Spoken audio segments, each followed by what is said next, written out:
नमस्कार, स्वागत है आपका 10 न्यूज में और दिन भर की तमाम खबरों के साथ मैं हूं आरती सिंह। आगे बढ़ने से पहले आइए नजर डालते हैं आज की खास खबरों पर।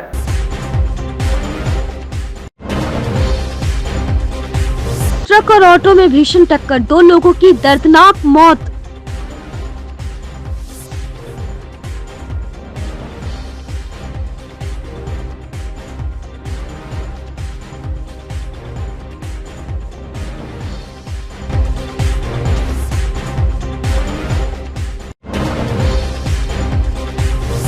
बेखौफ अपराधियों ने खुजली वाला पाउडर छींटकर महिला से लूटा कैश।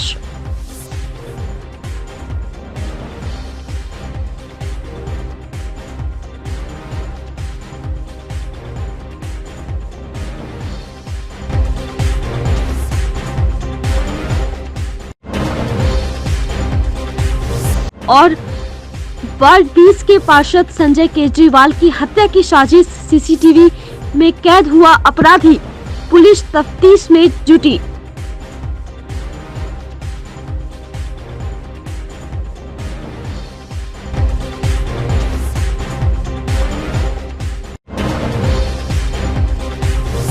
ये थी सुर्खियां और अब खबरें विस्तार से।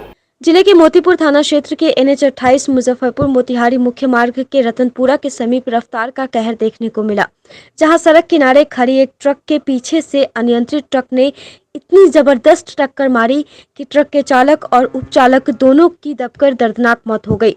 सूचना के बाद मौके पर पहुंची मोतीपुर थाना पुलिस ने NH के एक लेन को करीब जहां दुर्घटना हुई थी उसे 1 घंटे के आसपास तक भारी मशक्कत के बाद किसी तरह ट्रक के अगले हिस्से को काटकर डेड बॉडी को बाहर निकाला। तस्वीरों से आप साफ अंदाजा लगा सकते हैं कि सड़क पर कितनी जबरदस्त टक्कर हुई होगी।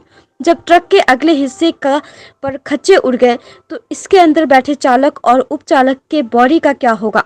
फिलहाल पुलिस ने डेड बॉडी को मेडिकल कॉलेज पोस्टमार्टम के लिए भेजा है और सड़क को सुचारू करा लिया है। वहीं दुर्घटनाग्रस्त वाहन को घटनास्थल के पास से ही सड़क किनारे साइड कर लिया गया है।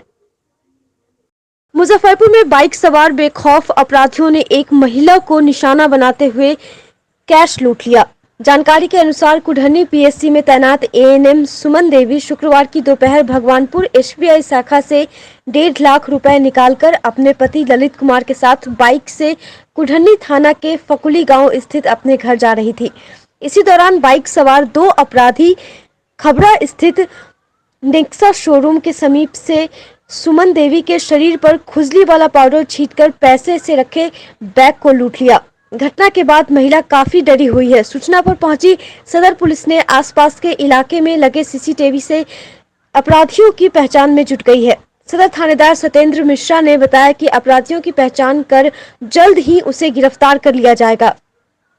बैंक से पैसा निकाले हैं, गौरव भगवानपुर बैंक से, भगवानपुर स्टेट बैंक से 1,25,000 रुपया वो लुटा गया है। मेरा बैग है जिसमें सारी मेरी गवर्नमेंट मेरी पेपर है, उसमें सारा टैब है सरकारी, मोबाइल है, मेरा पूरा पेपर है, Aadhaar card, PAN card, ID proof, और हम जहाँ सर्विस करते हैं उस ऑफिस का पूरा चाबी है, पूरा बहुत सारा पेपर है। पैसा कब निकाली थी, कहाँ से निकाली? 12:30 में निकाले हैं बैंक में, 12 बजे का, स्टेट बैंक भगवानपुर। अच्छा, कहाँ पर छीना है? यहाँ नेक्सा के नजदीक खबरापुर। कितना पैसा था? 1,25,000 और 4,000 रुपया ऐसे भी और ये कितने की संख्या में थे अपराधी?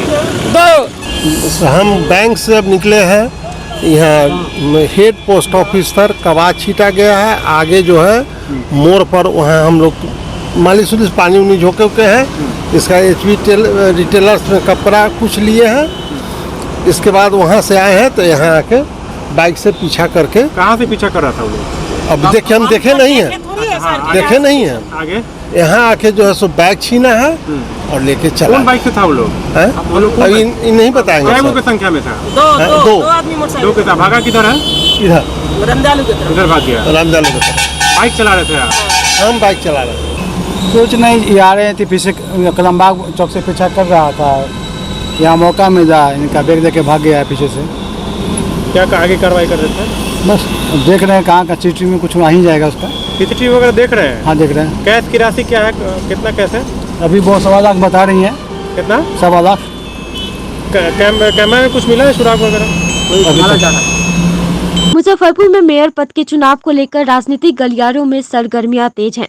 वहीं बीते दिनों मेयर पद के संभावित उम्मीदवार नंदू बाबू को जान से मारने की धमकी मिलने का मामला भी ठंडा भी नहीं हुआ था कि मुजफ्फरपुर नगर निगम के वार्ड नंबर 20 के पार्षद और राजद नेता संजय केजरीवाल के घर की रेकी करते 3 संदिग्ध युवक दिख गए। इस मामले में वार्ड पार्षद ने नगर थाने में आवेदन दिया है। वहीं पूरे मामले में वार्ड पार्षद संजय केजरीवाल ने बताया कि बीती रात 10 बजे के करीब बिना नंबर की एक मोटरसाइकिल पर 3 युवक सवार होकर घर की रेकी करते दिखे। उन्होंने बताया कि मेयर चुनाव को प्रभावित करने की भी संभावना से इनकार नहीं किया जा सकता है। उन्होंने बीती रात ही एसएसपी जयंतकांत को मोबाइल पर सूचित किया था, जिसके बाद पुलिस तुरंत एक्टिव हुई और इलाके में गश्ती बढ़ा दी।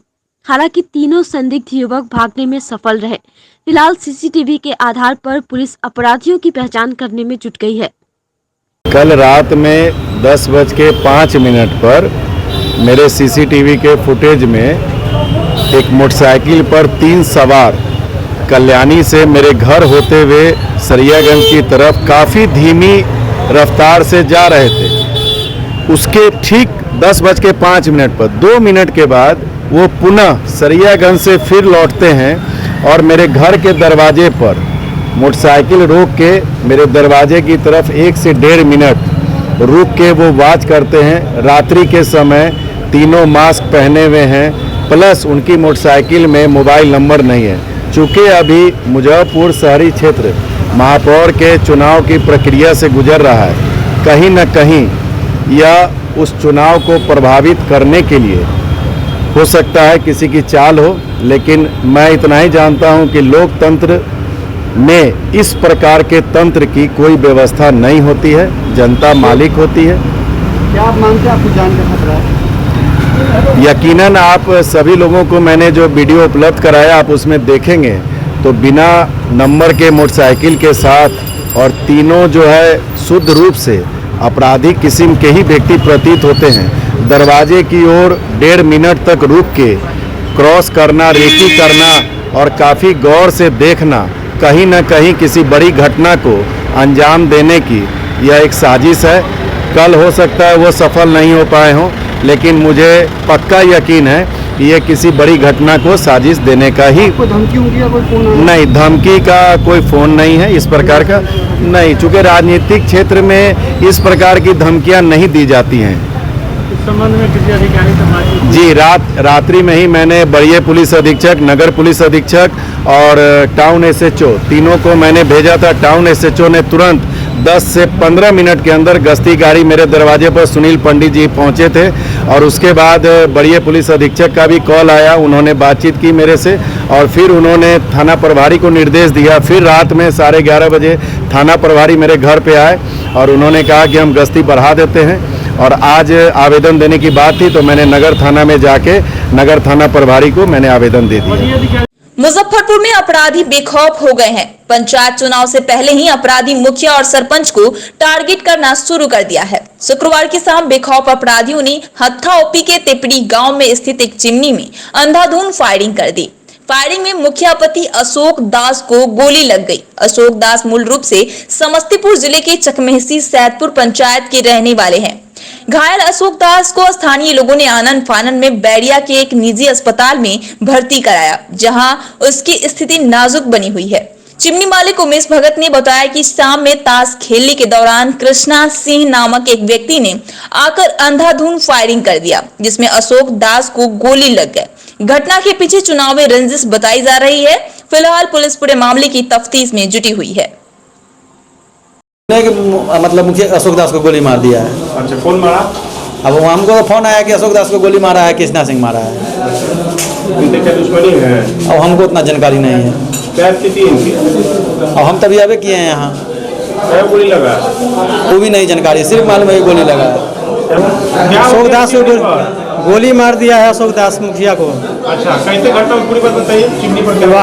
हम लोग ताश में खेल रहे थे बैठ करके। अच्छा, वो आया है, वो गोली चलाने लगा तो हम लोग केवाड़ी बंद करने लगे तो 2 होकर गोली मार दी। क्या राउंड फायरिंग हुई? 2 फायरिंग हुआ। इनको क्या गोली? एक गोली लगा है। कहाँ पे? पेट में लगा है। अच्छा, कौन मारा है जो नाम बता रहे थे अभी? कृष्णा सिंह मारा है। कौन है कृष्णा सिंह? पंचायत समिति है सतपुर का। इनसे कोई दुश्मनी वगैरह था? दुश्मनी रहा होगा। ये कौन है, इनका क्या नाम है? गोली लगा है। अभी मुखिया पति है क्या नाम है? अशोक दास। पत्नी का क्या नाम है? क्या अनीता देवी। कौन पंचायत की मुखिया? सतपुर पंचायत घर का हुआ?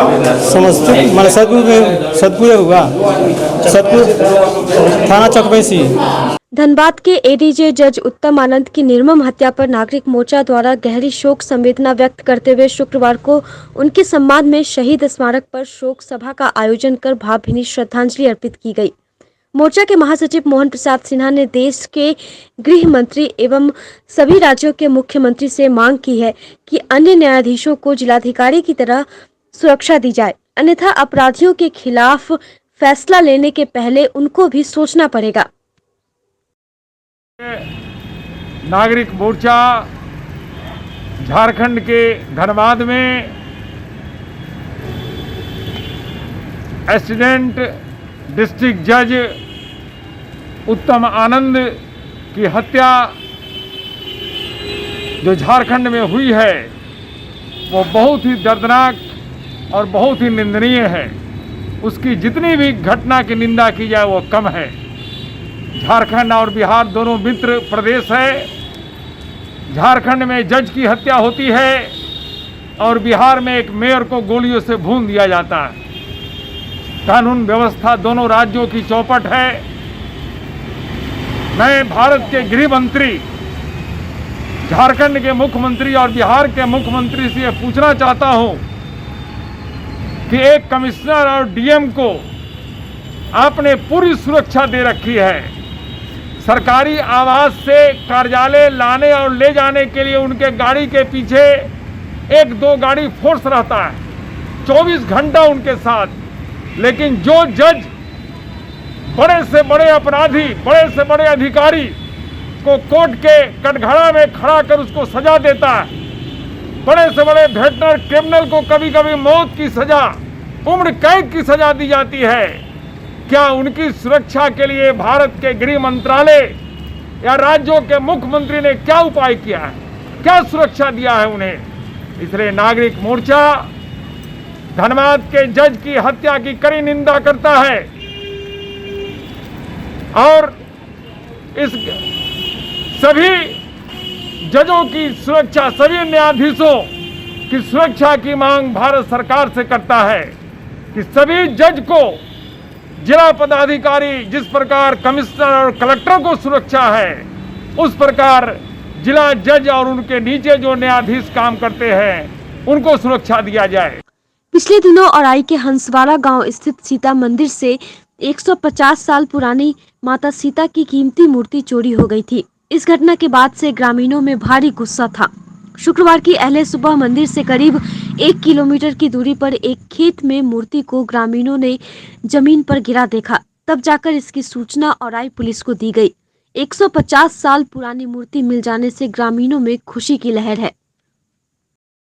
उत्पाद विभाग की देखरेख में गायघाट और बेनीबाद थाना से जब्त किए गए कई कांडों में अवैध देशी और विदेशी शराब को गायघाट थाना परिसर में विनिष्टीकरण किया गया। बताया गया कि गायघाट थाना में कई कांडों में जब्त लगभग 1977 लीटर और बेनीबाद थाना द्वारा जब्त लगभग 3034 लीटर विदेशी शराब और देशी शराब को भी गायघाट थाना परिसर में नष्ट किया गया है। इस दौरान मौके पर उत्पाद विभाग की अवर निरीक्षक अंजलि कुमारी, गायघाट थाना प्रभारी नरेंद्र कुमार, बेनीबाद ओपी अध्यक्ष राजकुमार और गायघाट अंचलाधिकारी राघवेंद्र कुमार मौजूद थे। ये पूर्व से आदेश प्राप्त था और आदेश के आलोक में हम लोग टोटल 11 कांड है गायघाट परिवार में 11 कांडों में कुल 5000 लीटर से अधिक शराब का टेस्ट कर दिया जा रहा है। इसमें कहाँ से सर मैंने ये जब्त किया गया था? गायघाट थाना क्षेत्र में अलग अलग जगह से पकड़ी गई। टोटल हो रहा है कितना का? टोटल 5000 लीटर जो है शराब का। शुक्रवार 30 जुलाई को सीबीएसई प्लस 2 के रिजल्ट आते ही saint Joseph senior secondary school के छात्र छात्राओं में खुशी का ठिकाना नहीं रहा। ऋषि राज को 96.4%, निखिल कुमार शाही को 94%, अदिति तिवारी को 90.8%, शिवम को 90%। इस तरह 14 बच्चों ने 90% से ज्यादा मार्क्स लाया है। स्कूल के शिक्षकों ने सभी को शुभकामना देते हुए उज्जवल भविष्य की कामना की। प्राचार्य सुबोध कुमार ने कहा कि विकट परिस्थिति में भी छात्रों ने मेहनत की और बेहतर प्रदर्शन किया, जिसका परिणाम है कि 100% रिजल्ट आया। सेंट जोसेफ स्कूल के बच्चों ने अपने शिक्षकों के साथ डायरेक्टर प्रमोद कुमार को इसका श्रेय देते हुए कहा कि स्कूल के शिक्षकों का भरपूर सहयोग मिला और अभिभावक भी साथ दिए। अभिभावकों ने भी शिक्षकों की सराहना करते हुए कहा कि सभी के मेहनत का परिणाम है, इतना अच्छा रिजल्ट आया है। मुझे 96.4% अंक है। ये तैयारी किए थे, किनका सहयोग रहा? जी मेरे टीचर और मेरे अभिभावकों का ही सहयोग था इसमें। तैयारी किस प्रकार की? जी उसी तरह से जैसा कि अपने शिक्षकों का मार्गदर्शन प्राप्त रहा उसी तरह से। I scored 90.6%. The teachers have been very helpful in teaching and all aspects. They have been very determined along with me, and they have motivated me to perform so well. Sir अभी तो online examination था, तो online तैयारी चला है हम लोग का। तो जितना सुविधा हुआ है उतना सर लोग दिए हैं हम लोग को अच्छे के तरीके से, और हम लोग का अच्छे तरीके से तैयारी हुआ है सर। और मैं इस स्कूल में नर्सरी से ही पढ़ रहा हूँ और मेरा रिज़ल्ट बहुत अच्छा आया। मैं इससे बहुत खुश हूँ। किस प्रकार तैयारी किए थे, किनका सहयोग रहा? तैयारी सारे टीचर्स का अच्छा से सहयोग रहा। कभी किसी चीज़ के लिए मना नहीं किए हैं टीचर लोग। हाँ, बहुत खुशी हो रही है। इसमें बच्चे तो मेहनत किए ही हैं और साथ साथ इस स्कूल के सारे टीचर्स का भी मेहनत है, जिस वजह से इतना अच्छा रिज़ल्ट आया है। इसके लिए सभी को धन्यवाद देना चाहूँगी। बच्चे मेहनत किए हैं और स्कूल के पूरे टीचर लोग के सहयोग से बच्चा इस मुकाम पे आया है। मैं पूरे स्कूल एवं पूरे व्यवस्था को मैं धन्यवाद देना चाहता हूँ। Students have done hard labor and they have cooperated us also, because whenever we needed hard labor from their side, they did it. And also after completing the course, just we practiced sample paper and they did well, and this is the result that they have even got 98% in English and 100% result they have given us. We are proud of their result. आज standard 12 का result CBSE ने जारी किया अपनी website पर। Result के बारे में बात करने से पहले मैं अपने सारे अभिभावक, अपने बच्चों को यह कहना चाहूँगा कि इस विकट परिस्थिति में परीक्षा रद्द होने के बावजूद जो सीबीएसई ने फॉर्मूला दिया था, उस फॉर्मूला को मानते हुए स्कूल का रिजल्ट डिक्लेयर किया गया है। लोगों में यह भ्रम है कि यह सारा कुछ स्कूल का किया हुआ है। ऐसा बिल्कुल नहीं है। सीबीएसई ने जो मानक तय किया, 10 का मार्क्स उन्होंने खुद लिया, प्रैक्टिकल मार्क्स स्कूल ने भेजा, और बाकी जो विषयवार मार्क्स अंक की जो बात है, इसके लिए एक रिजल्ट कमेटी बनी हुई थी। और इस रिजल्ट कमेटी में सिर्फ इसी विद्यालय के नहीं बल्कि बाहर के अलग अलग विद्यालय के लोग शामिल थे, और उनके देख रेख में सीबीएसई के नियम को, स्टैंडर्ड को, रेफरेंस को मानते हुए यह रिजल्ट तैयार किया गया। इसके बावजूद भी इस रिजल्ट का मॉडरेशन सीबीएसई ने किया होगा, इससे इनकार नहीं किया जा सकता। मैं ये नहीं कह रहा हूँ कि किया ही होगा, लेकिन ऐसी संभावना बनती है कि स्कूल के रिजल्ट को सीबीएसई मॉडरेट करे। इन सब के बावजूद हमारे छात्रों ने जो प्रयास किया, गार्जियन ने जो सहयोग किया, उसके आधार पर हमारे स्कूल का रिजल्ट कक्षा 12 के लिए 100% रहा। जितने बच्चे अपियर हुए सारे उसमें उत्तीर्ण हो गए। यह हमारे लिए एक बड़े गर्व की बात है। इसके साथ कुछ ऐसे भी बच्चे मिले जो अद्वितीय थे, जिनका मार्क्स परसेंटेज 90% से ज़्यादा है। उसमें सबसे पहले नाम आता है ऋषि राज सावर्ण का, जिसको 96.4% मार्क्स आया। देन निखिल कुमार शाही हैं, उन्हें भी 94% के आसपास मार्क्स मिला है। अदिति तिवारी हैं, एक लड़की है, अच्छा प्रयास किया 90.8%। शिवम कुमार इन्होंने भी 91.8%। इस तरह से 10 से अधिक बच्चे 90% से ऊपर वाले हैं और बाकी सभी बच्चों ने अच्छे अंक से सफलता प्राप्त की है।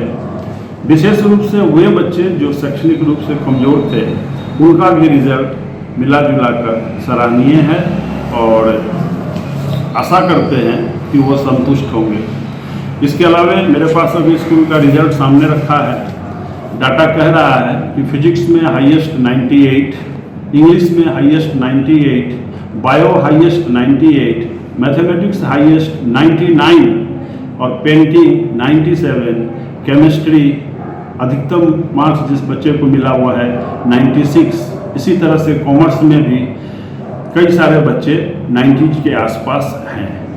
बिहार राज्य कंस्ट्रक्शन वर्कर्स यूनियन इकाई AIUTUC के द्वारा श्रम कार्यालय मुजफ्फरपुर पर मजदूरों की 8 सूत्रीय मांगों को लेकर भारी वर्षा के बावजूद मजदूरों ने रोष प्रदर्शन किया। प्रदर्शन से पूर्व मजदूरों ने मोतीझील स्थित AIUTUC के जिला कार्यालय से जुलूस निकाला। जुलूस में मजदूरों ने निबंधन में भ्रष्टाचार बंद करो, शादी उपरांत मिलने वाली राशि में भ्रष्टाचार बंद, मृत मजदूर के परिजनों को मिलने वाली 4 लाख की राशि अविलंब दी जाए जैसे नारे लगा रहे थे। यूनियन के नेताओं ने कहा कि हमारी मांगें यदि पूरी नहीं की जाती हैं तो यह आंदोलन और तेज साथ ही तीव्र होगा। मौके पर मोहम्मद इद्रीस, AIUTUC के जिला सचिव वैद्यनाथ पंडित, राज्य सचिव बिहार राज्य कंस्ट्रक्शन वर्कर्स यूनियन के नरेश राम सहित सैकड़ों मजदूर मौजूद थे। यहाँ मुजफ्फरपुर जिला में ही नहीं, पूरे बिहार के श्रम कार्यालय का जो हाल है, आपको सभी का निबंधन नहीं हो रहा है, निबंधन में धांधली है और शादी उपरांत जो 50,000 रुपये मिलते हैं उसमें यदि फॉर्म भर के दिया जाता है तो हमारे यूनियन का माने लंबित साल 2 साल 4 साल लगा दिया जाता है और यहाँ दलाल लोगों का काम होता है। उसके बाद मृत्यु के बाद जो 4 लाख की राशि है वो नहीं दिया जाता है और उसमें हमारे यूनियन के माने ये टहलाया जाता है और यहाँ पूरा धांधली है, दलाल लोगों का गढ़ है और ये श्रम कार्यालय दलाल लोगों का गढ़ है। साथ ही साथ अभी जो स्थिति है ये पूरे बिहार का और खास करके मुजफ्फरपुर का ये बाढ़ का जो स्थिति है, मजदूरों को काम नहीं मिल रहा है। ये नरेंद्र मोदी या ये नीतीश कुमार जी मुखिया ये घोषणा किए थे 3,000 रुपये बालू का रेट तय किए और 10,000 से लेकर 13,000 रुपये तक मिलता है। गरीब लोग काम नहीं करवा पाता है, देहात में काम नहीं है, मजदूर बेरोजगार है। हम मांग करते हैं जो मजदूरों को काम देना चाहिए, नहीं तो 10,000 रुपया प्रति माह बेरोजगारी भत्ता देना चाहिए और सभी मजदूरों को निबंधन होना चाहिए और दलाली बंद होना चाहिए। ये सब हम मांग करते हैं और खास करके जो 4 कोड बिल लाया गया है नरेंद्र मोदी के द्वारा, उसके वजह से हड़ताल उतार पर जो रोक लगाई है, हम मांग करते हैं हड़ताल पर रोक नहीं चलेगा। हम जन आंदोलन तेज करेंगे और इससे भी पूरे बिहार में जन आंदोलन तेज करेंगे, यहाँ तक कि नीतीश बाबू को भी घेरना पड़े तो हमारा बिहार राज्य कंस्ट्रक्शन वर्कर्स यूनियन पीछे नहीं हटेगा। हम जन आंदोलन तेज करेंगे और इनको भी ये जो कार्यालय है यह भी भ्रष्टाचार पर यदि रोक नहीं लगाते हैं तो हम आंदोलन तेज करेंगे। गुरुवार को वार्ड नंबर 40 के पार्षद और महानगर राजद अल्पसंख्यक प्रकोष्ठ के द्वारा मेगा वैक्सीनेशन कैंप का आयोजन वार्ड नंबर 40 में किया गया, जिसमें लगभग सैकड़ों लोगों ने वैक्सीन लिया। वार्ड पार्षद अब्दुल बाकी ने कहा कि हमारा उद्देश्य है वार्ड के सभी लोगों को टीका लग सके, इसके लिए हम प्रयासरत हैं और लोगों को जागरूक कर कोविड वैक्सीनेशन करवा रहे हैं। वहीं महानगर राजद अल्पसंख्यक प्रकोष्ठ के अध्यक्ष पाले खान ने कहा कि लगातार अल्पसंख्यक प्रकोष्ठ के द्वारा लोगों को जागरूक किया जा रहा है। प्रकोष्ठ के पदाधिकारी अपने अपने इलाके में लोगों को जागरूक करने का काम कर रहे हैं, जिसका नतीजा है कि आज बड़ी संख्या में अल्पसंख्यक समुदाय के लोग टीका ले रहे हैं, जो कि अच्छी बात है। उन्होंने मीडिया के माध्यम से सभी लोगों से अपील की कि अपने अपने परिवार, अपने समाज, अपने देश की सुरक्षा के लिए सभी लोग कोविड वैक्सीन अवश्य लें, किसी भी तरह के अफवाहों पर ध्यान नहीं दें। हमारे वार्ड में हमारे निवास स्थान पर 24 तारीख से वैक्सीन का टीका लग रहा है लोगों को, और लोग बहुत ही जोश और खरोश से टीका लगवाने आ रहे हैं। हर दिन 150-200 आदमी लोग टीका लगा रहे हैं। आज भी आप देख ही रहे हैं कितना भीड़ है, लोगों में अब उत्साह है कोरोना के लेकर करके, और लोग बहुत ही अपने ही से आ रहे हैं, किसी को बुलाने की ज़रूरत नहीं पड़ रही, वो खुद आ रहे हैं, सिर्फ खाली खबर कर देना, वो अपने आकर के ले रहे हैं, और अच्छा चल रहा है और कल तक चलेगा। ये कि जो ड्राइव चल रहा है, मेगा कैंप जो चल रहा है 24 तारीख से 31 तारीख तक का, उस अभियान के तहत वार्ड नंबर 40 के पार्षद और महानगर राष्ट्रीय जनता दल अल्पसंख्यक प्रकोष्ठ के प्रधान महासचिव अब्दुल बाकी जी के नेतृत्व में 24 तारीख से लेकर के कल तक जो है वो 810 लोगों को कोरोना का वैक्सीन लगा है। लगातार लोग वैक्सीन लेने के लिए आ रहे हैं बड़ी संख्या में। एक समय था शुरुआती दौर में जब हम लोगों ने इसको शुरू किया था तो 20 से 30 लोग मुश्किल से दिन भर में वो भी घर घर से बुला करके लाना पड़ता था तो लोग आते थे, लेकिन हम लोगों के मेहनत से वार्ड में जागरूकता लाया गया, जिसकी वजह से जो है आज आलम ये है कि सिविल सर्जन जो है वो 100 वैक्सीन भेजते हैं, लेकिन यहाँ लेने वाली संख्या 200 होती है। तो बहुत जागरूकता आई है लोगों के अंदर, अच्छी बात है, लोग बड़ी संख्या में वैक्सीन ले रहे हैं। और मैं सभी लोगों से आपके माध्यम से भी अपील करूँगा कि जो लोग भी जहाँ हैं सब लोग वैक्सीन अवश्य लें, क्योंकि जब तक हम वैक्सीन नहीं लेंगे हम लोग कोरोना से जंग जो है वो नहीं जीत पाएंगे। शुक्रवार को मुजफ्फरपुर के राजद कार्यालय में छात्र राजद के प्रदेश प्रधान महासचिव चंदन यादव ने प्रेस वार्ता कर जानकारी दी कि नीट में आरक्षण समाप्त किए जाने को लेकर शनिवार को जो आंदोलन था उसे स्थगित कर दिया गया है। पत्रकारों से बातचीत में छात्र राजद के प्रदेश प्रधान महासचिव चंदन यादव ने कहा कि नीट प्रवेश परीक्षा को लेकर कल यानी शनिवार को विश्वविद्यालय परिसर से आक्रोश मार्च निकालकर समाहरणालय पर पहुंचकर जिलाधिकारी के माध्यम से राष्ट्रपति को ज्ञापन सौंपना था, लेकिन भारत सरकार ने हमारी मांग मान ली है, इसलिए कार्यक्रम को स्थगित कर दिया गया है। नीट परीक्षा ऑल इंडिया कोटा में जिस तरीके से पिछड़े वर्ग को आरक्षण को समाप्त किया गया था, उसके खिलाफ पूरे देश में सामाजिक न्याय के लोगों ने, और खासकर उत्तर भारत में उत्तर भारत में युवा नेता, राष्ट्रीय जनता दल के हम लोग के नेता, विधानसभा के प्रतिपक्ष के नेता आदरणीय तेजस्वी जी ने सबसे पहले इन सवालों को उठाने का काम किया जो ये सरकार पिछड़ा विरोधी सरकार है। इसी को देखते हुए छात्र राष्ट्रीय जनता दल ने 25 जुलाई को एक दिवसीय बैठक पार्टी ऑफिस में बुलाई और छात्र राष्ट्रीय जनता दल ने ये निर्णय लिया था 31 जुलाई को हम लोग विश्वविद्यालय प्रांगण में एकत्रित होकर एक व्यापक आक्रोश मार्च निकालेंगे। जिला मुख्यालय तक आक्रोश मार्च पहुंचेगा और वहाँ जिलाधिकारी को राष्ट्रपति के नाम से ज्ञापन सौंपा जाएगा। इसी कड़ी में जो तैयारी जो चल रही थी तो कल ये केंद्र सरकार का एक फैसला आया है जो ओबीसी को 27% जो उनका संवैधानिक अधिकार है और 10% ईडब्ल्यूएस को भी उन्होंने नीट परीक्षा में आरक्षण देने की घोषणा की है। इसके लिए मैं सबसे पहले अपने नेता प्रतिपक्ष आदरणीय तेजस्वी जी को धन्यवाद देता हूं और बधाई भी देता हूं जो उन्होंने जो जिस आवाज को उठाया था केंद्र सरकार ने सुना और साथ ही साथ देश के बहुजनों ने भी इन सवालों को लेकर अपनी आवाज को बुलंद किया था और तत्पश्चात केंद्र सरकार को झुकना पड़ा और आरक्षण जो हम लोग का संवैधानिक अधिकार है उसको देने के लिए घोषणा करना पड़ा है। इसी कड़ी में मैं जो कल का जो हमारा कार्यक्रम होना था 31 जुलाई के उस कार्यक्रम को मैं स्थगित करता हूं और साथ ही साथ अपने छात्र राष्ट्रीय जनता दल के सभी सक्रिय साथियों को, सिपाहियों को तहे दिल से धन्यवाद देता हूं जो वो सभी लोग इस कार्यक्रम को सफल बनाने में लगे हुए थे। इस आक्रोश मार्च को व्यापक तरीके से सफल बनाने में लगे हुए थे। उन सभी साथियों को तहे दिल से धन्यवाद। आज की खबरों में बस इतना ही। कल फिर मिलेंगे कुछ नई खबरों के साथ। तब तक के लिए हमारी न्यूज़ टीम को दीजिए इजाजत। नमस्कार।